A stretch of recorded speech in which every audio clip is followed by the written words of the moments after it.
Hey guys, welcome to train your brains YouTube channel. तो आज हम बात करने वाले हैं क्लास 10 के चैप्टर 12 इलेक्ट्रिसिटी के अंदर बहुत important topic which is Ohm's law, उसके बारे में। तो ओम्स लॉ क्या है? ओम्स लॉ हमें बताता है relationship between potential difference and current. इन दोनों के बीच में क्या रिलेशनशिप बनता है, उसको ओम्स लॉ डिफाइन करता है। तो ये किसने दिया था? ये दिया था जर्मन फिजिसिस्ट जॉर्ज साइमन ओम ने दिया था। तो दैट इज़ वाई उनके नाम पर ये लॉ पड़ा, ओम्स लॉ। इसमें क्या होता है, इन्होंने बोला कि जो potential difference across a conductor होता है वो डायरेक्टली प्रोपोर्शनल होता है करंट के। दोनों आपस में डायरेक्टली प्रोपोर्शनल होते हैं। तो जब हम डायरेक्टली प्रोपोर्शनल का साइन हटाते हैं और इज इक्वल टू लगाते हैं तो हमें इसको हटाने के लिए कांस्टेंट भी साथ में ऐड करना पड़ेगा। ठीक है, तो वो कांस्टेंट क्या आया? वो आया आर। आर इधर है रेजिस्टेंस, तो V is equal to I R, ऐसे हमारा फॉर्मूला निकला। ठीक है, ओम्स लॉ से फॉर्मूला निकला V is equal to I R का। अब हमें इधर बोला गया है कि V जो होता है वो डायरेक्टली प्रोपोर्शनल होता है करंट के। तो डायरेक्टली प्रोपोर्शनल यानी कि इनका ग्राफ अगर हम प्लॉट करना चाहें, V इधर और I इधर, तो इनका ग्राफ कैसे जाएगा? Straight line. डायरेक्टली प्रोपोर्शनल है दोनों, तो ग्राफ हमेशा स्ट्रेट लाइन ही जाता है। तो इसलिए VI का ग्राफ, ओम्स लॉ का जो ग्राफ होगा वो जाएगा स्ट्रेट लाइन। ओके, तो हमने बात कर ली थी, कांस्टेंट लगाया, कांस्टेंट आया हमारा आर। आर क्या होता है? R is a constant for given metallic wire at a given temperature and is called resistance. एक पर्टिकुलर टेम्परेचर पे, ठीक है, आर जो होता है ये कांस्टेंट होगा और इसको हमने नाम दिया रेजिस्टेंस। सॉरी, इसको नाम दिया गया रेजिस्टेंस। रेजिस्टेंस क्या होता है? रेजिस्टेंस एक प्रॉपर्टी होती है कंडक्टर की जो फ्लो ऑफ चार्जेस को अपोज। रेजिस्टेंस का मतलब ही होता है रोकना, ठीक है, अपोज करना। तो इसलिए वो फ्लो ऑफ चार्जेस को रोकती है। ठीक है, रेजिस्टेंस जो होता है एक प्रॉपर्टी होती है। तो V is equal to I R, ये बहुत इंपॉर्टेंट फॉर्मूला हमारा यहाँ पर निकल के आया है। ये बहुत हेल्प करने वाला है पूरे के पूरे चैप्टर में। तो एसआई यूनिट क्या होता है? रेजिस्टेंस की एसआई यूनिट होती है ओम, बिकॉज ऑफ कोर्स जिन्होंने दिया था जॉर्ज साइमन ओम ने, उनके ही नाम पर इसकी एसआई यूनिट भी रखी गई ओम, और इसका साइन होता है वैसा। ठीक है, दैट वन, ये उसका साइन होता है ओम का। मूविंग ऑन, तो बढ़ते हैं। आर जो है वो कांस्टेंट है, ठीक है, इसलिए वो डिपेंड नहीं करेगा पोटेंशियल डिफरेंस पर या फिर करंट पर। पोटेंशियल डिफरेंस बढ़ेगा या कम होगा या करंट बढ़ेगा या कम होगा, उसके ऊपर आर बिल्कुल डिपेंड नहीं करेगा। उससे आर पर कोई भी इफेक्ट नहीं पड़ेगा। आर किस पर डिपेंड करेगा? कंडक्टर की ओके, तो कंडक्टर हमने मान लिया है मेटेलिक वायर है, तो वायर की जो लेंथ होगी उसके डायरेक्टली प्रोपोर्शनल होगा रेजिस्टेंस। यानी कि कंडक्टर अगर बड़ा होगा, लंबा होगा, उसकी लेंथ ज़्यादा होगी तो रेजिस्टेंस भी ज़्यादा होगा, लेंथ कम होगी तो रेजिस्टेंस भी कम होगा। उसके एरिया ऑफ क्रॉस सेक्शन पर डिपेंड करता है। उस पर कैसे डिपेंड करेगा? उसके इन्वर्सली प्रोपोर्शनल होगा। Resistance is inversely proportional to the area of cross section of the conductor, which means अगर एरिया बढ़ता है तो रेजिस्टेंस कम होगा, अगर एरिया कम होता है तो रेजिस्टेंस ज़्यादा होगा। और थर्ड, वो किस पे डिपेंड करता है? रेजिस्टेंस किस पे डिपेंड करता है? नेचर ऑफ मटेरियल पे। तो R is directly proportional to L upon A. हमने ये दोनों को इकट्ठा लिखना है, तो हमने R is directly proportional to L upon A लिख लिया। अब वही प्रोपोर्शनैलिटी का साइन हटाने के लिए हमने इधर कांस्टेंट लाना बहुत ज़रूरी है। तो R is equal to constant into L upon A. तो वो कांस्टेंट क्या रहेगा यहाँ पे? कांस्टेंट नहीं, मतलब सिर्फ कांस्टेंट लिखने से तो काम नहीं चलेगा ना, हमें कांस्टेंट लगाना भी पड़ेगा। तो R is equal to rho L upon A. ठीक है, ये रो क्या है? Constant of proportionality. ठीक है, रो के बारे में अभी बात करते हैं। तो R is equal to rho L upon A. ये हमारा एक और फॉर्मूला हो सकता है रेजिस्टेंस निकालने के लिए, apart from R is equal to V upon I. जैसे V is equal to I R है ना, तो इधर से R निकाल लिया हमने, तो V अपॉन आई। तो अगर हमारे पास पोटेंशियल डिफरेंस और करंट प्रेजेंट है तो हम इस फॉर्मूले से रेजिस्टेंस निकाल सकते हैं। लेकिन अगर हमारे पास कंडक्टर का लेंथ और एरिया और रेजिस्टिविटी पता है उस मटेरियल की, तो हम इस तरीके से भी R निकाल सकते हैं। और R किस पे डिपेंड करता है? लेंथ पे और एरिया पे और नेचर ऑफ द मटेरियल पे। तो हमने अभी क्या देखा? R is equal to rho L upon A. Rho क्या होता है? कांस्टेंट ऑफ प्रोपोर्शनैलिटी होता है। Rho is an electrical resistivity. Electrical resistivity यानी कि इसका भी काम थोड़ा वही सिमिलर होता है एज अ रेजिस्टेंस। ये भी करंट को अपोज करने का ही काम करता है। तो ऐसा यूनिट क्या होती है रो की? Ohm metre.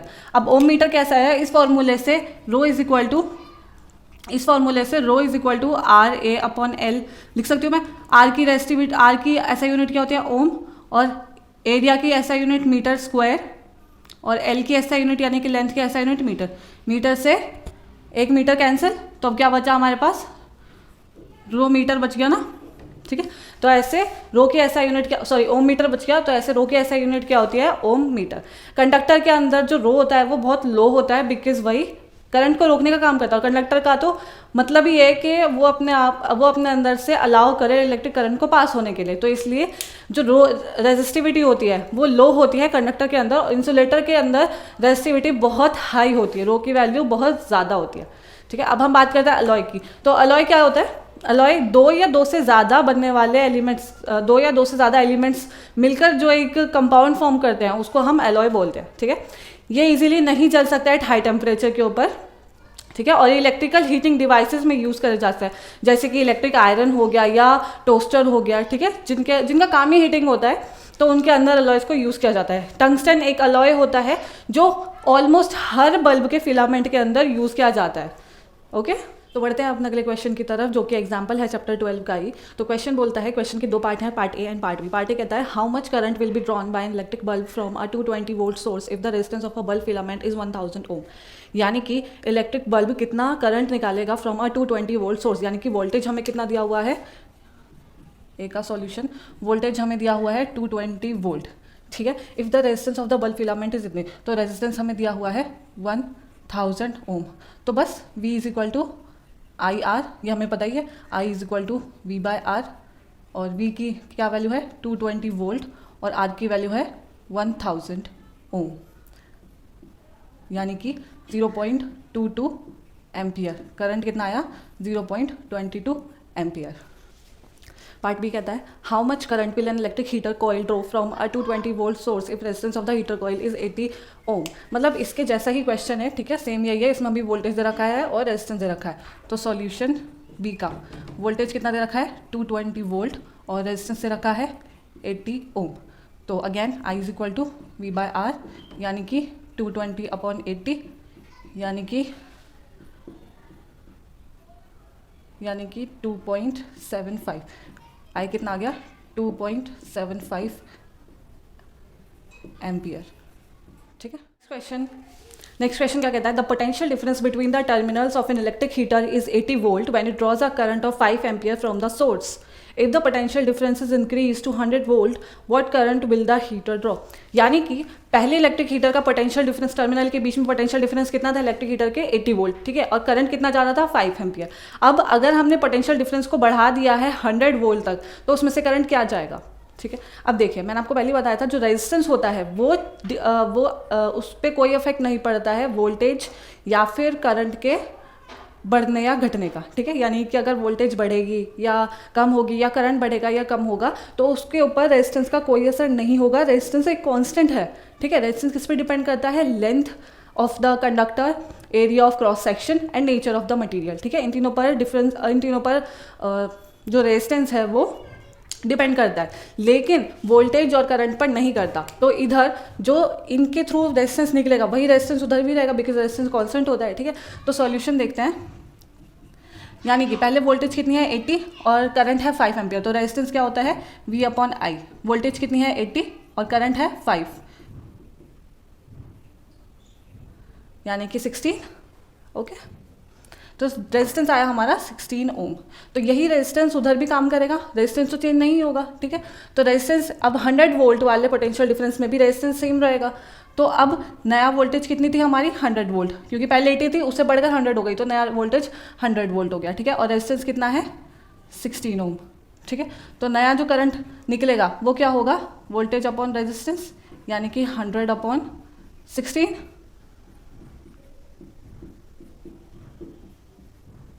यानी कि नया करंट क्या निकला 6.25 ampere, okay.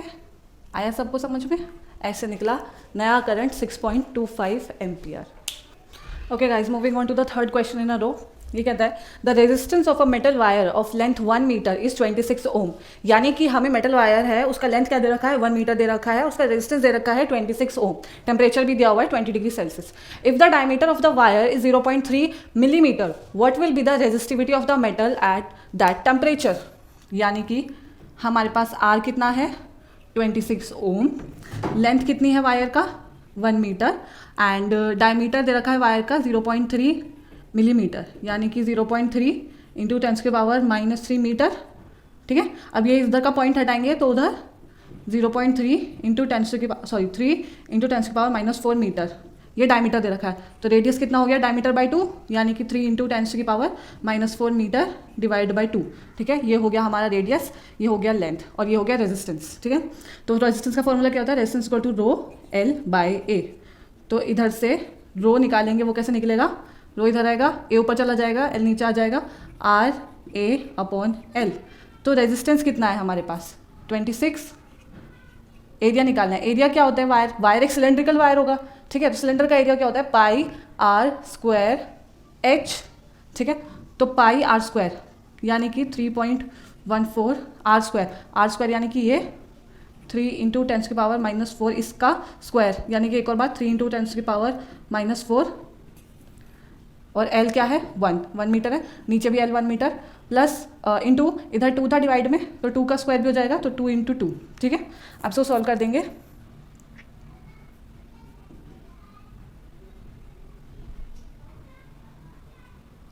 Thirteen into 3.14 into 3 divided by 2 into 10⁻⁻4 यानी कि कितना हो गया 10⁻⁻8। ठीक है, तो answer will be 1.84 into 10⁻⁻6 ohm metre. ये इसकी रेजिस्टिविटी की यूनिट। ठीक है, तो इसकी रेजिस्टिविटी कितनी आई 1.84 into 10⁻⁻6। A wire of given material having length L and area of cross section A has a resistance of 4 ohm. What would be the resistance of another wire of same material having length L by 2 and area 2A? यानी कि एक wire है, ठीक है, उसकी पहले length L है और area of cross section A है। ठीक है, उसका रेजिस्टेंस कितना है 4 ओम। ठीक है, अगर दूसरा वायर है जिसकी लेंथ सेम मटेरियल है, ठीक है, तो उसकी लेंथ हो जाएगी हाफ और अगर एरिया डबल हो जाए, ठीक है, तो रेजिस्टेंस कितना निकल के आएगा उसका। ठीक है, ये बहुत इंपॉर्टेंट क्वेश्चन है अगर देखा जाए तो देखते हैं इसका सॉल्यूशन। इसके हम दो तरीके से कर सकते हैं। ठीक है, पहला तरीका भी देखिए, लेंथ एल है, क्रॉस सेक्शन ए है। ठीक है, तो रेजिस्टेंस का फॉर्मूला क्या होता है रो एल बाय ए, सिंपल। ठीक है, और इधर रेजिस्टेंस कितना है 4। ठीक है, रेजिस्टेंस है 4 यानी कि रो है एल बाय ए की वैल्यू कितनी आई 4। अब रेजिस्टेंस, नया रेजिस्टेंस लेट मान लेते हैं, नया रेजिस्टेंस आर डैश है। ठीक है, तो उसका फॉर्मूला रो एल कितना है एल बाय 2 और ए कितना है 2a यानी कि रो एल 2a इंटू 2 क्योंकि इसका एल नीचे आ गया 2, तो रो एल अपॉन 4a यानी कि 1/4 रो एल अपॉन ए। और इसकी वैल्यू कितनी है, इसकी वैल्यू है 4, ऊपर से दिख रहा है रो एल बाय ए की वैल्यू है 4। तो रेजिस्टेंस, न्यू रेजिस्टेंस कितना 1/4 इंटू इसकी वैल्यू 4, तो न्यू रेजिस्टेंस कितना आया 1 ओम। ओके, ये काफ़ी शॉर्ट, सिंपल और आसान मेथड है। एक और मेथड है, हमें पता है जो रेजिस्टिविटी है, ठीक है, अब R is equal to rho L by A, इसके लिए जो रेजिस्टिविटी है वो कांस्टेंट है। ठीक है, तो ना तो वो डिपेंड करेगी इस पर, ना इस पर, ना इस पर, यानी कि अगर ऊपर वाला केस देखे एल और ए वाला तो उसमें रेजिस्टिविटी सेम रहेगी और इसमें देखे एल बाई 2 और 2a वाला तो इसमें भी रेजिस्टिविटी सेम ही रहेगी। मतलब दोनों केसेस में रेजिस्टिविटी है कि सेम रहेगी। बिकॉज क्यों सेम रहेगी, क्योंकि इसमें वायर ऑफ गिवन मटेरियल, अब देखो इधर बहुत इंपॉर्टेंट है, आपको पढ़ना पड़ेगा पूरा लाइन। ठीक है, wire of given material having length L, एक गिवन मटेरियल है जिसका लेंथ एल है और क्रॉस सेक्शन का एरिया ए है। ठीक है, रेजिस्टेंस इतना है। What would be the resistance of another wire of same material, यानी कि मटेरियल सेम है, मटेरियल सेम है यानी कि रेजिस्टिविटी भी सेम ही रहेगी दोनों की। ठीक है, तो इधर से रेजिस्टिविटी निकालेंगे तो R A upon L, R कितना है 4 ए अपॉन एल, ये रेजिस्टिविटी आ गई। अब ये रेजिस्टिविटी हम किस में पुट करेंगे, नेक्स्ट वाले केस में। ठीक है, तो resistivity is equal to R dash A dash upon L dash, ये नया फॉर्मूला। ठीक है, ये रेजिस्टिविटी सेम रहेगी, सॉरी रेजिस्टिविटी सेम रहेगी, तो नया formula R dash is equal to rho L dash by A dash. ठीक है, R dash is equal to rho कितना है 4a बाय एल, एल कितना है हमारे पास एल बाई 2, लेंथ कितनी है एल बाई 2 और एरिया कितना है 2a, एल से एल कैंसिल, ए से ए कैंसिल, तो नया रेजिस्टेंस कितना आया 1 ओम। ठीक है, एक ये तरीका भी हो सकता है, आप किसी भी तरीके से कर सकते हैं, दोनों ही तरीके ठीक है। ओके, तो हमारा नेक्स्ट टॉपिक होने वाला है resistance of system of resistors, यानी कि मतलब बहुत सारे ऐसे इलेक्ट्रॉनिक गैजेट्स होते हैं या इलेक्ट्रॉनिक अप्लायंसेस होते हैं जिसमें जो रेजिस्टेंस होता है, रेजिस्टर होता है या रेजिस्टेंस होता है, ठीक है, उनका डिफरेंट कॉम्बिनेशन में यूज़ किया जाता है। ठीक है, रेजिस्टर्स को दो टाइप के कॉम्बिनेशन से जोड़ा जाता है। ठीक है, पहला कॉम्बिनेशन आता है सीरीज का और दूसरा कॉम्बिनेशन आता है पैरेलल का। सीरीज का एग्जांपल लाइक जैसे ये सर्किट हो गया, ठीक है, तो इसमें resistance 1, resistance 2, resistance 3 and so on, कितने भी हो सकता है, अभी के लिए 3 मान देते हैं। ठीक है, तो ये R1 या R2 या R3, ठीक है। सीरीज में ऐसे जोड़ा जाता है R1 R2 R3, ठीक है, यानी कि तीनों सीरीज में लगे हुए, आपको दिख रहा है ना, तीनों सीरीज में लगे हुए हैं, ठीक है। और पैरेलल की अगर हम बात करते हैं तो तीनों को पैरेलल में जोड़ा जाता है, जैसा नाम बोल रहा है वैसे ही होता है, इसका कॉम्बिनेशन वैसे ही बनता है, ठीक है। अगर पैरेलल की बात करते हैं तो देखिए इसमें भी 3 ही रेजिस्टर्स है, तो 1, इसको साइन रेजिस्टेंस का साइन ये होता है, आपको पता ही हुआ ना, 1 2 3, यानी कि R1 R2 R3, ठीक है। अब इसमें आपको दिख रहा होगा कि ये तीनों पैरेलली कनेक्टेड है और इसमें ये तीनों लाइन वाइज सीरीज से कनेक्ट हो रखे हैं, ठीक है। तो इसलिए इस कॉम्बिनेशन को बोलते हैं सीरीज कॉम्बिनेशन और इस कॉम्बिनेशन को बोलते हैं पैरेलल कॉम्बिनेशन। अब एक चीज़ देखने वाली बात है, ये आपको याद रखनी पड़ेगी, ठीक है, कि जब सीरीज में लगे होते हैं, ठीक है, जब रेजिस्टेंस सीरीज में लगे होंगे, ठीक है, तो हर रेजिस्टर के अंदर करंट सेम ही जाएगा, यानी कि इसके अंदर भी आई रहेगा, इसके अंदर भी आई रहेगा और इसके अंदर भी आई रहेगा, ठीक है। रेजिस्टेंस अगर सीरीज में लगे होंगे, ठीक है, तो सीरीज वाइज उनके अंदर पर्टिकुलर रेजिस्टर के अंदर सेम ही करंट ड्रॉ होगा, ठीक है, सेम ही करंट उनके अंदर फ्लो होगा। लेकिन अगर हम वोल्टेज की बात करते हैं तो वोल्टेज इनके अंदर डिफरेंट रहेगी, जैसे इसमें V1 रहेगी, इसमें V2 रहेगी और इसमें V3 रहेगी, ठीक है। वोल्टेज तीनों में डिफरेंट रहेगी, तीनों रेजिस्टर्स में डिफरेंट वोल्टेज रहेगी, लेकिन करंट सेम ही जाएगा। अगर हम पैरेलल की बात करते हैं तो इसका ऑपोजिट हो जाएगा इधर, ठीक है। इसमें हम क्या बोलना चाहते हैं, इसमें जैसे करंट आएगा I, ठीक है, तो इधर से डिवाइड हो जाएगा, I1 I2 जाएगा इधर, I2 और I3 जाएगा इधर, ठीक है। यानी कि I1 करंट गया इसमें, I2 करंट गया इसमें और I3 करंट गया इसमें। पर अगर हम वोल्टेज की बात करते हैं तो वोल्टेज तीनों में सेम ही रहेगी, ठीक है, V वोल्टेज रहेगी। तो पैरेलल के अंदर, सीरीज के अंदर देखते हैं, सीरीज के अंदर करंट सेम रहेगा, वोल्टेज पोटेंशियल डिफरेंस डिफरेंट रहेगा, ठीक है। पैरेलल की बात करते हैं तो current different but potential difference same रहेगा, ठीक है। ये बहुत इंपॉर्टेंट चीज़ें हैं जो कि याद रखनी पड़ेगी। सीरीज में करंट सेम जाएगा तीनों में, पोटेंशियल डिफरेंस अलग होगी तीनों रेजिस्टर्स में। इनमें तीनों रेजिस्टर्स में करंट डिफरेंट रहेगा लेकिन पोटेंशियल डिफरेंस सेम रहेगा, ठीक है। अब बात करते हैं सीरीज कॉम्बिनेशन का, कि अगर हमें इक्विवेलेंट रेजिस्टेंस निकालना हो, ठीक है, ये तो 3 अलग अलग रेजिस्टेंस हो गए, R1 R2 R3। अब हर क्वेश्चन में हम अलग अलग तो नहीं लेंगे ना, किसी भी क्वेश्चन में अलग अलग नहीं लेंगे, हमें एक इक्विवेलेंट रेजिस्टेंस चाहिए होगा, ठीक है, यानी कि इनका कॉम्बिनेशन मिलके जो रेजिस्टेंस निकल के आता है हमें वो चाहिए होगा। तो सीरीज कॉम्बिनेशन में इक्विवेलेंट रेजिस्टेंस कैसे निकालते हैं। अब ये जैसे एक सर्किट है, ठीक है, तो सर्किट बनाया, इधर 3 रेजिस्टेंस है, R1 R2 R3। मैंने क्या बताया था, तीनों के अंदर करंट सेम फ्लो करेगा, ठीक है, I, लेकिन तीनों की वोल्टेज डिफरेंट रहेगी। इसकी वोल्टेज V1, इसकी वोल्टेज V2, इसकी वोल्टेज V3, यानी कि इस रेजिस्टेंस का पोटेंशियल डिफरेंस V1, इस रेजिस्टेंस के अक्रॉस पोटेंशियल डिफरेंस V2 और उस रेजिस्टेंस R3 रेजिस्टेंस के अक्रॉस पोटेंशियल डिफरेंस V3। लेकिन इन तीनों के अंदर जो करंट फ्लो करेगा वो होगा I, ठीक है। तो टोटल वोल्टेज हम V मान लेते हैं, ठीक है। V इज इक्वल टू क्या होगा, V1 plus V2 plus V3, ठीक है। तीनों का सम मिला के टोटल वोल्टेज आ जाएगी ना, ये टोटल वोल्टेज हो गया। तो ये टोटल वोल्टेज यानी कि V1 plus V2 plus V3, ठीक है। अब total voltage is equal to total current into resistance, equivalent resistance, ठीक है, इसको हम बोल देंगे इक्विवेलेंट रेजिस्टेंस। तो total voltage is equal total potential difference is equal to total current into equivalent resistance. अब V1 की वैल्यू निकालते हैं। V1 क्या हो गया, I R1, ठीक है। रेजिस्टेंस 1 के अक्रॉस जो करंट फ्लो करेगा I, तीनों के across he current I flow करेगा, लेकिन तीनों रेजिस्टेंस डिफरेंट है, ठीक है। तो V1 is equal to I R1, V2 हो गया I R2 एंड V3 हो गया हमारा I R3, ठीक है। V1 is equal to I R1, V2 is equal to I R2, V3 is equal to I R3। अब total हमारा potential difference क्या था, V is equal to V1 plus V2 plus V3। तो इन तीनों को plus कर देंगे, ठीक है, ये तीनों को प्लस कर देंगे, तो I R1 plus I R2 plus I R3। अब V टोटल पोटेंशियल डिफरेंस क्या था, I इंटू R इक्विवेलेंट, तो V की जगह I R इक्विवेलेंट। इन तीनों में से I कॉमन ले सकते हैं, अंदर क्या बचेगा R1 plus R2 plus R3, ठीक है, I कैंसिल। तो equivalent resistance in a series combination क्या आया, R1 plus R2 plus R3, ठीक है। अभी हमने सिर्फ 3 रेजिस्टेंस की बात करी थी, यानी कि अगर रेजिस्टेंस सीरीज में लगे होंगे तो उन तीनों का सम ही इक्विवेलेंट रेजिस्टेंस होगा, ठीक है। Resistance equivalent is equal to R1 plus R2 plus R3। अगर हमारे पास n नंबर ऑफ रेजिस्टेंस है, यानी कि हमारे पास पता नहीं है अभी कितना नंबर ऑफ रेजिस्टेंस है, ठीक है, तो रेजिस्टेंस इक्विवेलेंट रेजिस्टेंस कितना आएगा, R1 plus R2 plus R3 plus R4 and so on. जितने भी रेजिस्टेंस हैं उन सबका टोटल सम क्या आ जाएगा, इक्विवेलेंट रेजिस्टेंस आ जाएगा in case of series combination, ठीक है। आया सबको समझ में। अब बात करते हैं पैरेलल की। Okay guys, now let's talk about the parallel combination of resistors, ठीक है। Second one is the parallel combination of resistors. इसमें मैंने आपको क्या बताया था, जो करंट है वो डिफरेंट हो जाएगा, यानी कि R1 के अंदर I1 करंट फ्लो करेगा, R2 रेजिस्टेंस के अंदर I2 एंड R3 के अंदर I3, पर इनके बीच का जो पोटेंशियल डिफरेंस, इस पॉइंट से उस पॉइंट तक का पोटेंशियल डिफरेंस वो सेम रहेगा, ठीक है। Across R3, across R2, across R1, तीनों रेजिस्टर के अक्रॉस जो पोटेंशियल डिफरेंस रहेगा वो आपका सेम रहेगा, लेकिन आपका जो करंट है वो डिफरेंट हो जाएगा, यानी कि वो डिवाइड हो जाएगा, ठीक है। तो टोटल करंट कितना है, I1 plus I2 plus I3, ठीक है। तो total current according to Ohm's law क्या होता है, total voltage upon equivalent resistance, यानी कि इनका जो टोटल रेजिस्टेंस आएगा वो, अभी हम इसको R इक्विवेलेंट से डिनोट करते हैं, ठीक है। I is equal to V by R equivalent, ठीक है, ये याद रखना। अब I is equal to I1 plus I2 plus I3, तो I1 क्या हो जाएगा V अपॉन R1, क्योंकि वोल्टेज सेम है, ठीक है, वोल्टेज तीनों के अक्रॉस सेम रहेगी, जो टोटल वोल्टेज है वही इधर रहेगी, ठीक है, पर करंट डिफरेंट है और रेजिस्टेंस डिफरेंट है। तो I1 is equal to V upon R1, I2 is equal to V upon R2 and I3 is equal to V upon R3, ठीक है।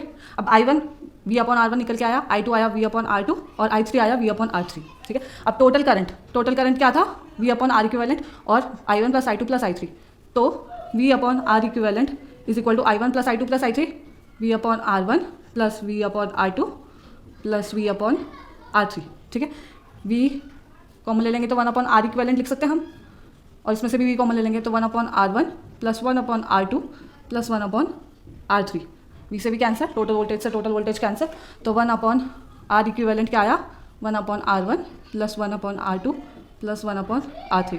यह अभी हमने सिर्फ तीन रेजिस्टर्स की बात करी थी, अगर हमारे पास और ज़्यादा है तो उनके हिसाब से भी सेम यही फॉर्मूला बनेगा। कहने का मतलब ये है resistance equivalent in parallel combination के अंदर जो इक्विवेलेंट रेजिस्टेंस होगा वो क्या होगा, 1 upon R1 plus 1 upon R2 plus 1 upon R3। जितने भी रेजिस्टर्स लगे हुए हैं पैरेलल में उनको हम रेसिप्रोकल करके ऐड कर देंगे, तो ये आ जाएगा R इक्विवेलेंट। ओके गाइस, तो सीरीज और पैरेलल कॉम्बिनेशन ऑफ रेजिस्टर्स को समझने के लिए, थोड़ी और क्लियरिटी लाने के लिए टॉपिक के ऊपर, हम अब थोड़े बहुत क्वेश्चन ट्राई करते हैं, ठीक है। तो question says an electric lamp whose resistance is 20 ohm, यानी कि वो जो बल्ब दिख रहा है उसका रेजिस्टेंस है 20 ओम, और कंडक्टर ऑफ 4 ओम रेजिस्टेंस, यानी कि ये रेजिस्टेंस है 4 ओम और उस बल्ब का रेजिस्टेंस है 20 ओम, ठीक है। इन दोनों को ज्वाइन किया गया है 6 वोल्ट की बैटरी से, ठीक है, बैटरी 6 वोल्ट की है। What is the total resistance of the circuit, यानी कि हमें इक्विवेलेंट रेजिस्टेंस निकालना है। अब ये देखो दोनों सीरीज में कनेक्टेड है, ठीक है, तो इक्विवेलेंट रेजिस्टेंस क्या हो गया, R1 plus R2 plus R3 and so on. अब इसमें 2 रेजिस्टेंस है, एक 20 ओम का, एक 4 ओम का, तो इक्विवेलेंट रेजिस्टेंस क्या हो गया, 4 ओम प्लस 20 ओम, ठीक है। Also calculate the current through the circuit, अब हमें करंट भी कैलकुलेट करना है सर्किट में जो फ्लो करेगा, and potential difference across electric lamp and conductor, तो इलेक्ट्रिक लैम्प और कंडक्टर का जो पोटेंशियल डिफरेंस है वो भी हमें मेजर करना है। अब जैसा कि आपको पता है कि सीरीज कॉम्बिनेशन के अंदर जो करंट है, ठीक है, वो दोनों ही रेजिस्टर में सेम फ्लो करेगा, 4 ओम वाले रेजिस्टर में भी और 20 ओम वाले रेजिस्टर में भी, दोनों में करंट सेम रहेगा, लेकिन दोनों का जो potential difference across the conductor and potential difference across the electric lamp, ये दोनों का अंदर पोटेंशियल डिफरेंस जो रहेगा वो डिफरेंट रहेगा, ठीक है। तो सबसे पहले हम equivalent resistance, total resistance of the circuit, वो कैलकुलेट कर लेते हैं, ठीक है। तो equivalent resistance R equivalent series के अंदर क्या होता है, R1 प्लस R2, R1 कितना है 4 और R2 है 20, यानी कि 24 ओम इक्विवेलेंट रेजिस्टेंस आ गया, ठीक है। अब कैलकुलेट करना है current through the circuit, current को कैलकुलेट करना है, यानी कि हमारे पास टोटल वोल्टेज कितना है 6 वोल्ट, बैटरी 6 वोल्ट की है ना, और टोटल रेजिस्टेंस है हमारे पास 24 ओम, तो I is equal to V by R, I की वैल्यू क्या आ गई 6 अपॉन 24, 1 अपॉन 4, यानी कि 0.25 एम्पियर, ठीक है, ये करंट आ गया। अब पोटेंशियल डिफरेंस मेजर करना है across electric lamp and conductor, तो इलेक्ट्रिक लैम्प के अक्रॉस पोटेंशियल डिफरेंस क्या होगा, अब करंट सेम है पर उसका रेजिस्टेंस 20 है और वोल्टेज हमें निकालनी है, ठीक है। तो V अक्रॉस लैम्प क्या हो जाएगा, current into resistance of lamp, क्या हो गया, I कितना है 0.25 और लैम्प का रेजिस्टेंस कितना है 20, 0.25 इंटू 20 विच सेज 5 वोल्ट, ठीक है, 5 वोल्ट आ गया अक्रॉस 20 ओम रेजिस्टेंस, ठीक है। अब V across conductor, I into R of conductor, तो 0.254 यानी कि 1, ठीक है, 1 वोल्ट आ गया अक्रॉस कंडक्टर एंड 5 वोल्ट आ गया अक्रॉस इलेक्ट्रिक लैम्प, ठीक है, आया समझ में आपको। अब बढ़ते हैं नेक्स्ट क्वेश्चन की तरफ। Okay guys, moving on to the next question. In a circuit diagram, resistor R1, R2 and R3 have values 5 ohm, 10 ohm and 30 ohm respectively, which have been connected to a battery of 12 volt.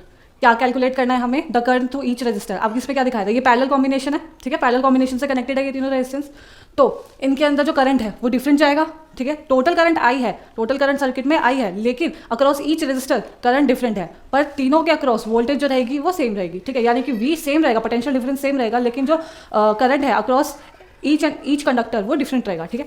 तो पहला है question, the current through each resistor, हर एक resistor के through जो current है वो हमें निकालना है, ठीक है। तो I1 पार्ट 1 करेंगे, I1 इज इक्वल टू क्या होगा, टोटल वोल्टेज अपॉन R1, ठीक है, टोटल वोल्टेज कितना है 12 और R1 क्या है 5, ठीक है, तो इसका सॉल्यूशन क्या है 5 टू द 10.4, 2.4 एम्पियर, ठीक है। अक्रॉस R1 जो करंट फ्लो करेगा, जो करंट फ्लो करेगा वो क्या होगा 2.4 एम्पियर, ठीक है, across R2 V upon R2 that is 12 upon R2 कितना है 10, 1.2 एम्पियर। R2 के अक्रॉस कितना करंट फ्लो करेगा 10 एम्पियर 1.2 एम्पियर। और अक्रॉस R3 थर्ड रेजिस्टर के अक्रॉस क्या करेगा 12 अपॉन 30 0.4 एम्पियर। ठीक है, तो R1 के अक्रॉस क्या करंट फ्लो हुआ 2.4 एम्पियर, R2 के अक्रॉस हुआ 1.2 एम्पियर और R3 के अक्रॉस करंट फ्लो हुआ 0.4 एम्पियर। ठीक है, तो यानी कि तीनों रेजिस्टर के अंदर डिफरेंट डिफरेंट करंट फ्लो हुआ। अब सेकंड क्वेश्चन क्या बोलता है, total current in a circuit. तो टोटल करंट क्या होगा, अब जैसे I है, ठीक है, ये I टोटल करंट रहा, ठीक है, अब ये 3 में डिवाइड हुआ, I1 में डिवाइड हुआ, I2 में डिवाइड हुआ, I3 में डिवाइड हुआ, पर निकलेगा तो I में ही ना, निकलेगा I तो तीनों का जुड़ के। ठीक है, तो तीनों का अगर हम जोड़ दें तो हमारे पास टोटल करंट सर्किट के अंदर आ जाएगा। ठीक है, तो I टोटल करंट क्या होगा I1 plus I2 plus I3 which give us 2.4 plus 1.2 plus 0.4, तो टोटल करंट कितना हो गया 4 एम्पियर। ठीक है, तो total current across the circuit में टोटल करंट कितना हो गया 4 एम्पियर। थर्ड है टोटल सर्किट रेजिस्टेंस। अब हमें क्या करना है, टोटल सर्किट रेजिस्टेंस निकालना है।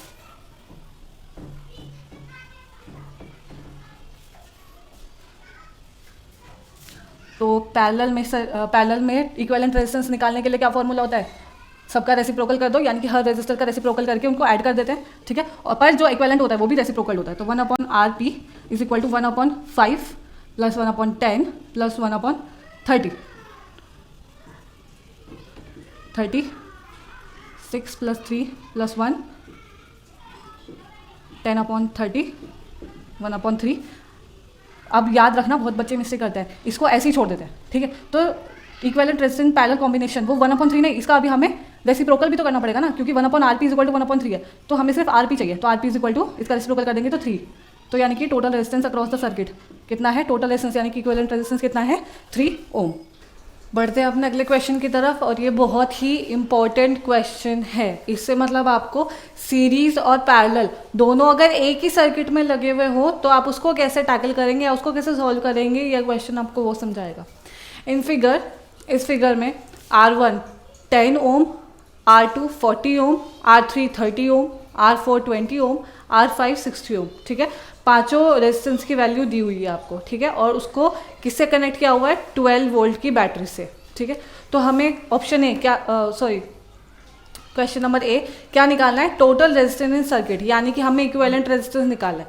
अब जैसा आप देखेंगे R1 R2 कनेक्ट है पैरेलली। ठीक है, R3 R4 R5 ये तीनों भी पैरेलल कॉम्बिनेशन से ही कनेक्टेड है। ठीक है, पर R1 R2 इनका कॉम्बिनेशन, इनका इक्विवेलेंट रेजिस्टेंस, और R3 R4 R5 इनका इक्विवेलेंट रेजिस्टेंस, ये वाला पूरा और ये वाला पूरा, ये दोनों कनेक्टेड है सीरीज में।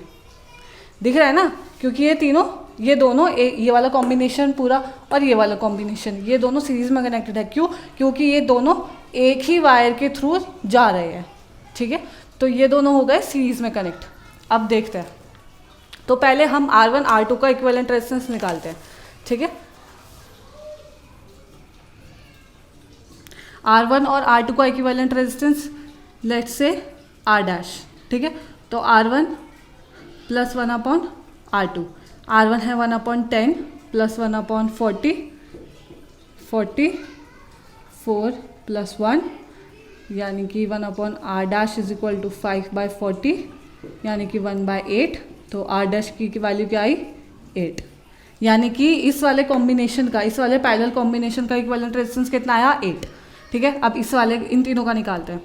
इन तीनों का let equivalent resistance R double dash. ठीक है, तो 1 upon R3 plus 1 upon R4 plus 1 upon R5, तो 1 upon 30 plus 1 upon 20 plus 1 upon 60। ठीक है, 1 upon R double dash is equal to 60 plus 3 plus 1 6/60 यानी कि 1/10। तो R डबल डैश कितना आया 10 ओम। ठीक है, ये आया 8 ओम। अब ये दोनों रेजिस्टेंस का इक्विवेलेंट क्या आया 8 ohm which is R dash, और इन तीनों का इक्विवेलेंट रेजिस्टेंस आया 10 ohm which is R double dash. पर हमें क्या चाहिए, हमें टोटल रेजिस्टेंस चाहिए सर्किट के अंदर। अभी क्वेश्चन पूरा नहीं हुआ, टोटल रेजिस्टेंस निकालने के लिए अब इन दोनों को हम R डैश और R डबल डैश इन दोनों को हम सीरीज़ वाले फॉर्मूला लगा के सॉल्व करेंगे। क्यों? क्योंकि ये दोनों अब सीरीज़ में लगे हुए हैं, ठीक है। तो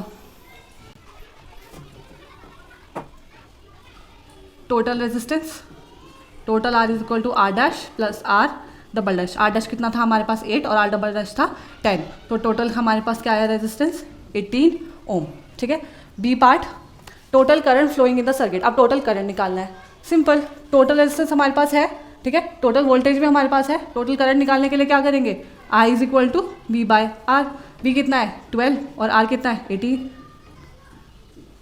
0.67 एम्पियर, ठीक है। 0.66 आएगा तो एस्टिमेशन के थ्रू 0.67 एम्पियर आ जाएगा, ठीक है, total current flowing through the circuit.